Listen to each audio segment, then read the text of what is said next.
Bismillahirrahmanirrahim. Assalamualaikum warahmatullahi wabarakatuh. Alhamdulillah. Selamat pagi teman-teman. Bagaimana kabarnya hari ini? Sehat semua? Semoga teman-teman semua selalu dalam keadaan sehat dan selalu semangat. Karena hari ini kita akan kembali melanjutkan kegiatan belajar kita. Teman-teman, bagaimana persiapan belajar pagi ini?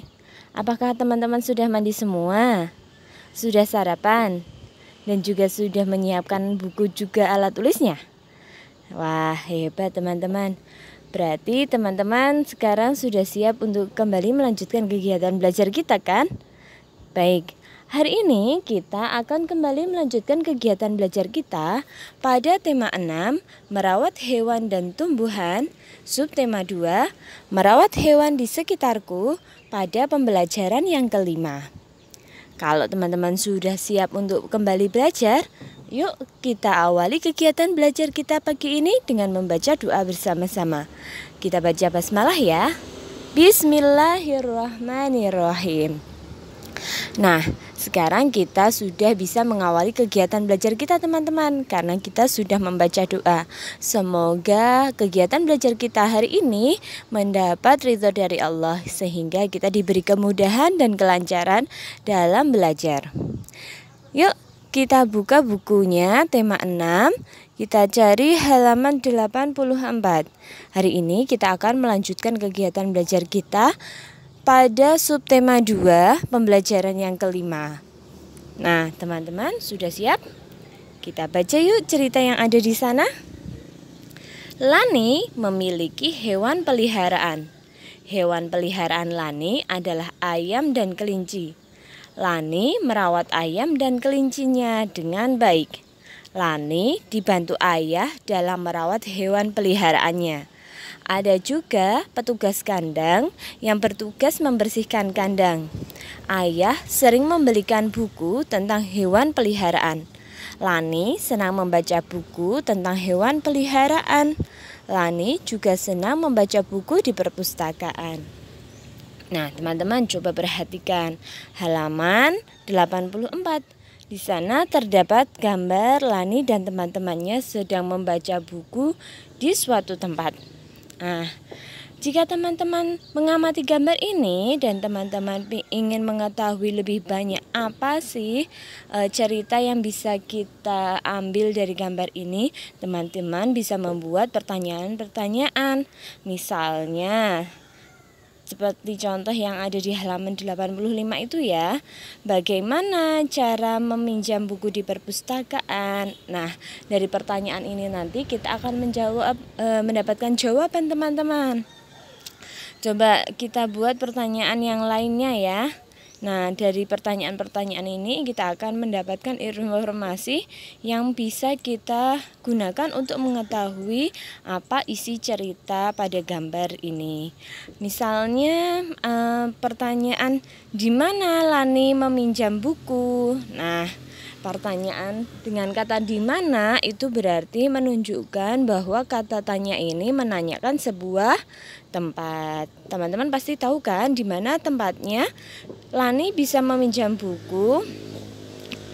Betul sekali, ketika kita berada di sekolah, kita bisa meminjam buku dari perpustakaan. Kemudian kita coba dengan pertanyaan yang lainnya teman-teman.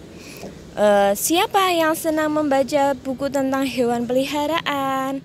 Nah, tadi dalam bacaan sudah dijelaskan ya, siapa yang senang membaca buku bacaan tentang hewan peliharaan?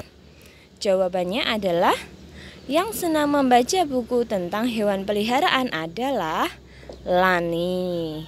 Kemudian kita coba lagi dengan satu pertanyaan. Misalnya, nah ini, apa saja tata tertib yang berlaku di perpustakaan? Karena Lani dan teman-temannya sedang membaca buku di perpustakaan, untuk mengetahui apa saja tata tertib yang berlaku di perpustakaan, kita bisa membuat pertanyaan dengan kata apa. Ya, ini nanti bisa menghasilkan jawaban yang berbentuk informasi ya. Apa saja tata tertib yang berlaku di perpustakaan itu ada banyak teman-teman ya. Coba seperti yang teman-teman ketahui, apa saja teman-teman? Ada, kita harus tidak boleh Ini ya, tidak boleh berbuat gaduh, selalu menjaga kebersihan, membuang sampah pada tempatnya. Kita tidak boleh membawa makanan di dalam perpustakaan. Baik, nanti kita akan tulis ya. Nah, apa saja tadi teman-teman? Tata tertib di perpustakaan. Yang pertama adalah menjaga kebersihan dan keamanan. Betul. Yang kedua, menjaga ketenangan dan tidak membuat kegaduhan. Karena biasanya kalau di perpustakaan itu tempat untuk kita membaca buku ya. Kita membutuhkan suasana yang tenang. Kemudian yang ketiga, tidak membawa makanan ke dalam perpustakaan. Dan yang keempat adalah setelah kita meminjam buku atau membaca buku, kita harus mengembalikan buku pada tempatnya setelah selesai membaca. Baik. Selanjutnya teman-teman bisa buka halaman 86. Nah, dari beberapa tata tertib yang berlaku di perpustakaan tadi, kita bisa membuat sebuah cerita. Apakah kalian sudah pernah menaati tata tertib yang berlaku di perpustakaan?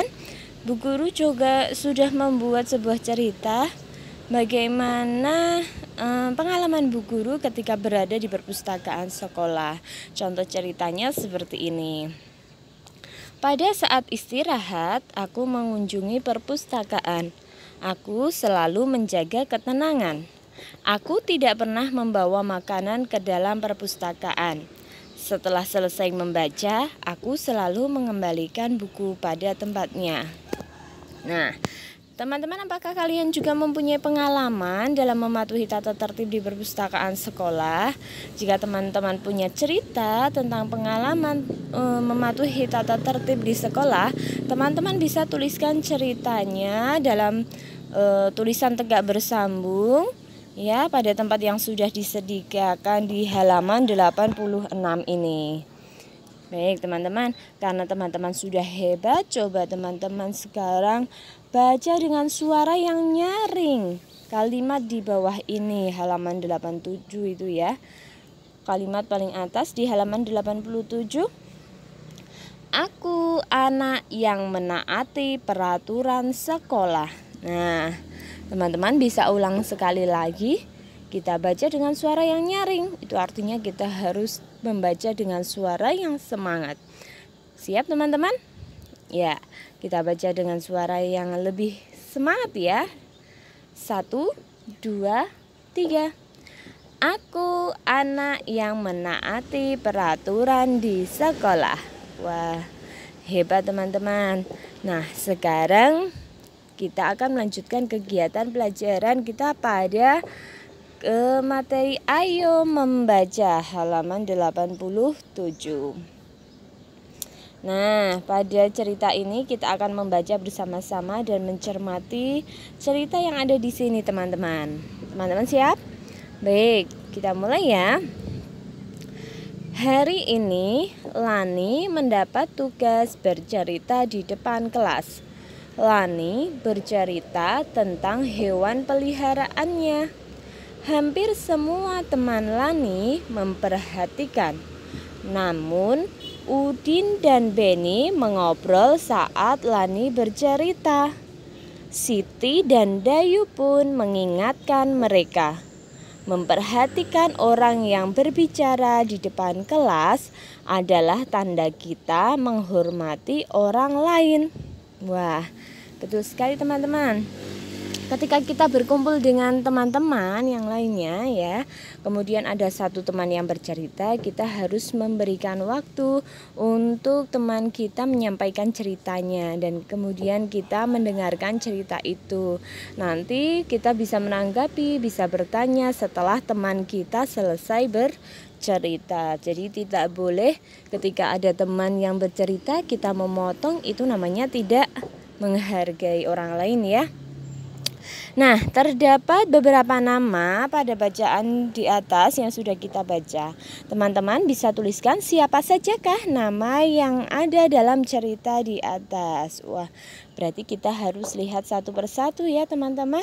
Dari kalimat pertama, teman-teman sudah siap? Sudah siapkan alat tulisnya juga untuk menuliskan nama-nama yang ada dalam cerita ini? Ya, kita mulai ya. Dari kalimat nomor 1, hari ini Lani mendapat tugas bercerita di depan kelas. Apakah teman-teman menemukan sebuah nama di kalimat pertama? Ya, ada di sana ada kata Lani. Ya, teman-teman bisa tuliskan di nomor 1 itu ya, nama yang sudah kita temukan, nama Lani. Kemudian di baris kedua, Lani bercerita tentang hewan peliharaannya, masih sama, nama yang kita temukan adalah Lani. Baris ketiga, hampir semua teman Lani memperhatikan nama Lani lagi. Kemudian baris keempat, namun Udin dan Beni mengobrol saat Lani bercerita. Nah, kita di sini menemukan nama siapa saja, teman-teman? Ada nama Udin. Kita tuliskan dulu nama Udin di sini. Kemudian ada nama Beni. Ya.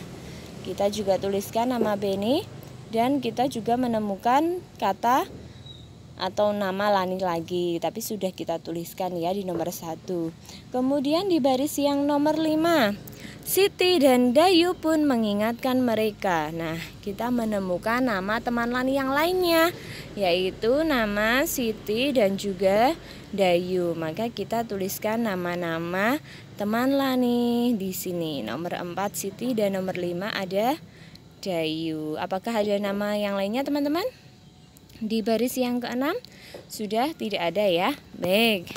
Nah, sekarang kita sudah menemukan semua nama-nama yang ada dalam cerita di atas. Nah, teman-teman, dalam menuliskan nama kita harus ingat ya, kita gunakan huruf kapital. Nah, selain untuk digunakan dalam penulisan awal kalimat, nama hari dan juga nama bulan, huruf kapital juga digunakan untuk menuliskan nama orang.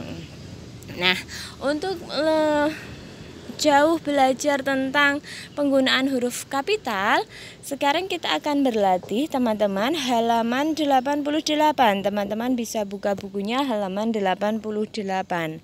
Ayo berlatih. Nah, pada poin A, bacalah kalimat-kalimat berikut. Kemudian lingkari nama yang tidak menggunakan huruf kapital. Wah, berarti kita disuruh menemukan nama orang yang tidak menggunakan huruf kapital. Kemudian kita beri tanda lingkaran. Siap, teman-teman? Baik, masih siapkan alat tulisnya ya. Kita baca dulu nomor 1. Lina dan Dayu selalu datang tepat waktu. Nah, di sana terdapat 2 nama orang, yaitu Lina dan Dayu. Tapi pada kalimat yang pertama ini nama orang sudah dituliskan dengan huruf kapital, jadi tidak ada yang dilingkari. Kemudian kalimat nomor 2.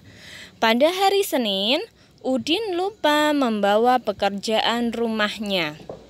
Di sana terdapat 1 nama orang, yaitu nama Udin.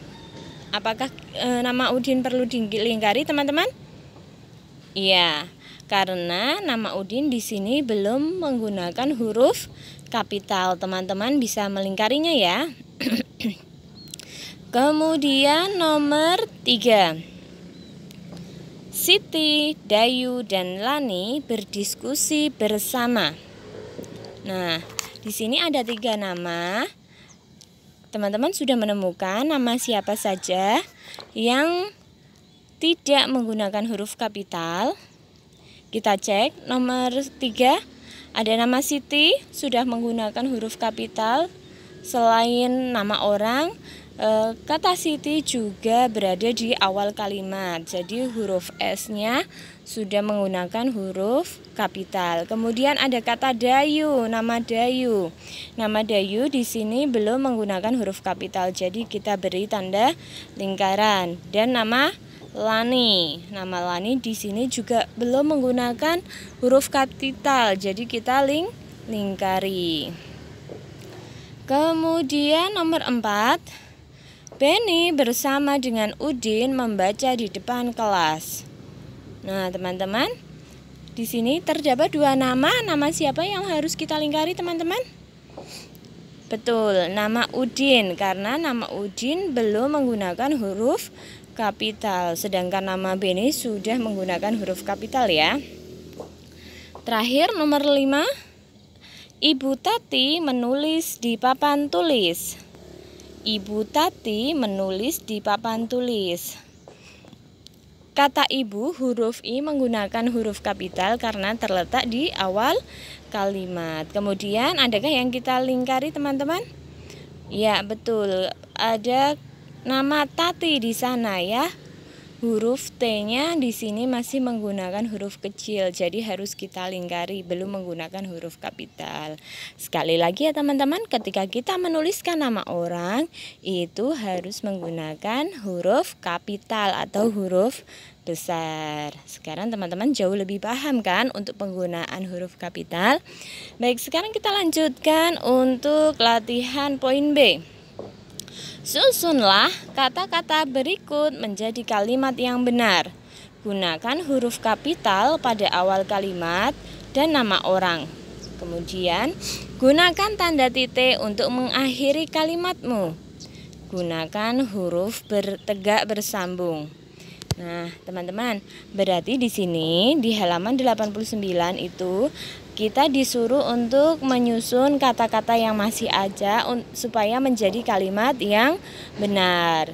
Yang perlu diperhatikan adalah penggunaan huruf kapital di awal kalimat dan juga nama orang, kemudian diakhiri dengan tanda titik. Berarti ini membuktikan bahwa kalimat yang akan kita tulis itu berupa kalimat berita ya. Kalimat berita itu diakhiri dengan tanda titik. Kemudian kita akan belajar menulisnya dengan tulisan atau huruf tegak bersambung. Nah, nanti Bu Guru akan membantu memberi contoh untuk tulisan tegak bersambung dan juga susunan kalimatnya.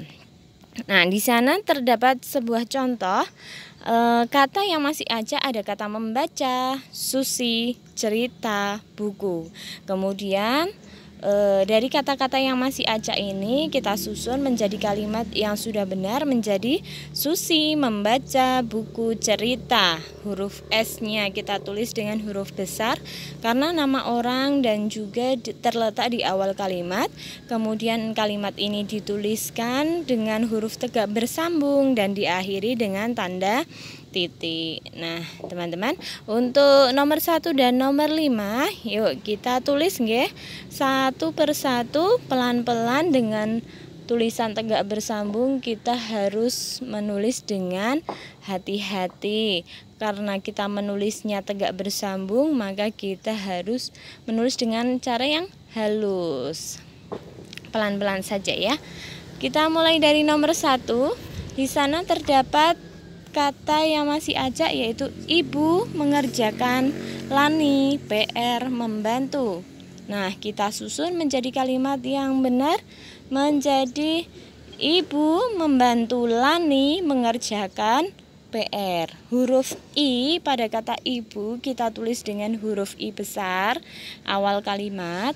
Kemudian membantu kita rangkai dengan tulisan tegak bersambung. Kata Lani, nama orang, kita gunakan huruf kapital mengerjakan PR dan diakhiri dengan tanda titik. Sudah? Kemudian kita lanjutkan nomor 2. Datang ke sekolah Udin dan Beni tepat waktu. Nah, susunan kalimatnya yang benar menjadi Udin dan Beni datang ke sekolah tepat waktu. Udin dan Beni, nama orang, kita gunakan huruf kapital untuk penulisan namanya. Kemudian diakhiri dengan tanda titik. Sekarang kita lanjutkan di nomor 3 ya teman-teman. Ada kata Dayu, suka, menyontek, tidak. Nah, ini kalimatnya masih acak. Kita susun menjadi kalimat yang benar menjadi Dayu tidak suka menyontek. Huruf D pada kata atau pada nama Dayu kita tuliskan dengan huruf kapital karena nama orang dan juga harus kita letakkan di awal kalimat supaya membentuk kalimat yang benar. Kemudian kita tuliskan dengan huruf tegak bersambung dan kita akhiri dengan tanda titik. Selanjutnya teman-teman, nomor 4. Terdapat kata berdiskusi Siti, Dayu, dan Lani kelas di dalam. Nah, kalimat ini belum membentuk kalimat yang bagus ya teman-teman. Sekarang kita susun dulu nama-nama orang yang ada di sini. Kita letakkan di depan. Kemudian kita perhatikan penggunaan huruf kapitalnya untuk setiap nama. Nah, barulah kita susun kalimat yang ada di belakangnya. Maka kalimat ini menjadi Siti, Dayu, dan Lani berdiskusi di dalam kelas. Nama orang di sana terdapat nama Siti, Dayu, dan Lani. Masing-masing diawali dengan huruf kapital karena nama orang. Kemudian kalimat ini dituliskan dengan tegak bersambung dan diakhiri dengan tanda titik. Baik, terakhir untuk nomor 5. Kata yang masih ada yaitu kata boneka menggambar Ibu Tati di papan tulis. Nah, untuk kalimatnya yang benar menjadi Ibu Tati menggambar boneka di papan tulis. Ibu Tati, huruf I pada kata ibu karena terletak di awal kalimat. Kita tuliskan dengan huruf kapital, kemudian nama ibunya, nama orangnya Tati, kita tuliskan dengan huruf kapital juga. Kemudian kita rangkai menggunakan tulisan tegak bersambung dan diakhiri dengan tanda titik. Nah, teman-teman, karena untuk menulis tegak bersambung ini adalah hal baru untuk kita. Nah, kita harus rajin-rajin berlatih. Memang awalnya akan agak terasa sulit, tapi kalau kita sudah terbiasa itu nanti akan menjadi mudah. Maka teman-teman juga tetap harus semangat ya berlatihnya ya. Jika nanti teman-teman menemukan kesulitan, ini bagaimana aku menyambung hurufnya, ini bagaimana bentuk hurufnya, masih belum paham atau masih belum tahu, bisa tanya Pak Guru atau Bu Guru ya. Baik teman-teman, kita sudah selesai latihan menulis tegak bersambung. Sekarang coba kita buka bukunya lagi halaman 90 teman-teman. Nah, wah, di sini kita sudah diajak untuk bergerak ya teman-teman, melemaskan otot-otot kita yang sudah kaku. Nah, apakah tadi teman-teman sudah melakukan pemanasan sebelum belajar? Sudah berolahraga pagi ini? Wah, jika teman-teman sudah berolahraga, sudah mengolah raga untuk bergerak, maka tubuh akan terasa lebih segar. Baik. Kita coba lihat gerakan-gerakan yang ada di sana ya teman-teman. Ini adalah gerakan berlari yang dilakukan oleh seorang anak. Berlari sangat menyenangkan dan menyehatkan. Berlari dapat dilakukan di lapangan atau di tempat bermain. Berlari di dalam kelas tidak boleh dilakukan karena berbahaya ya, karena di dalam kelas itu banyak meja dan kursi teman-teman. Jika kita berlari-lari di dalam kelas itu tentu sangat berbahaya ya. Kalau kita nanti terkena meja, menyenggol meja, itu akan membahayakan diri kita sendiri, tentu juga membahayakan teman kita yang lainnya.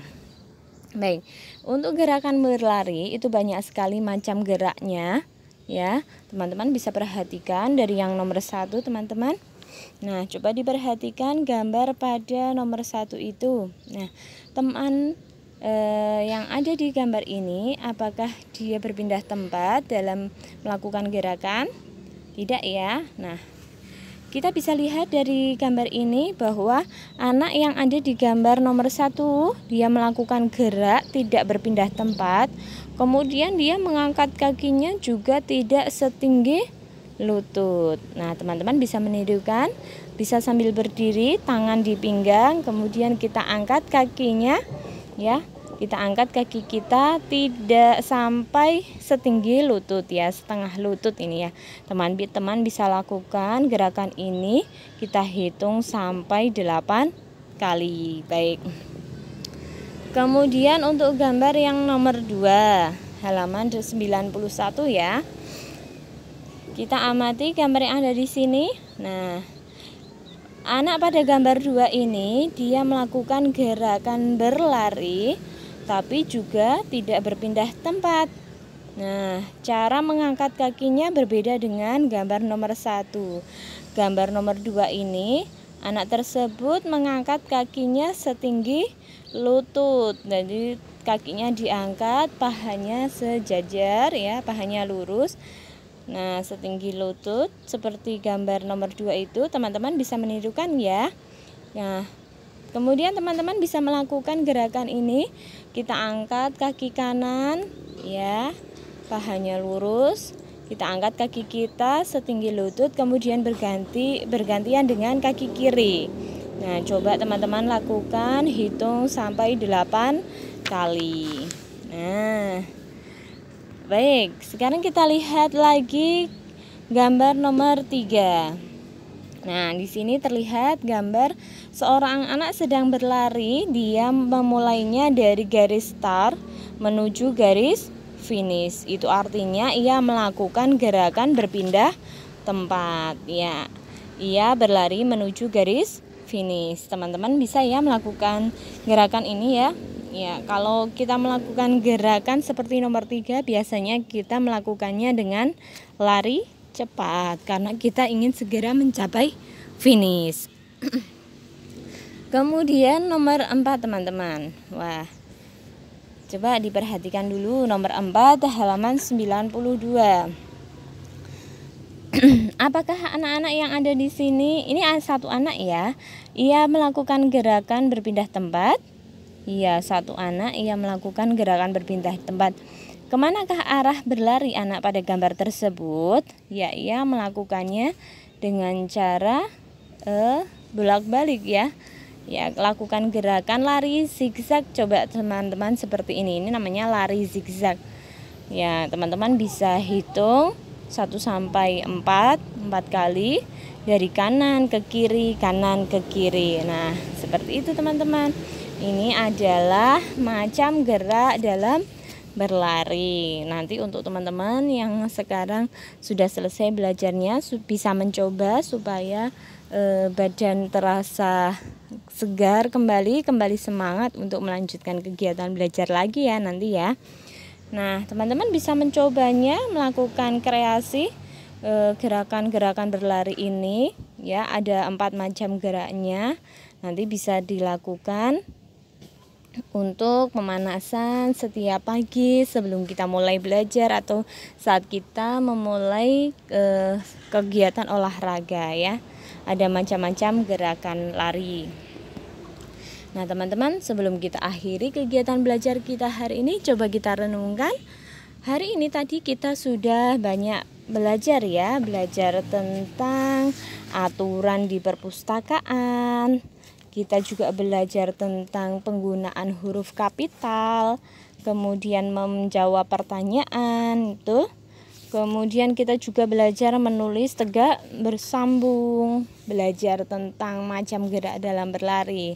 Nah, teman-teman bisa tuliskan kegiatan belajar yang teman-teman sukai pada hari ini.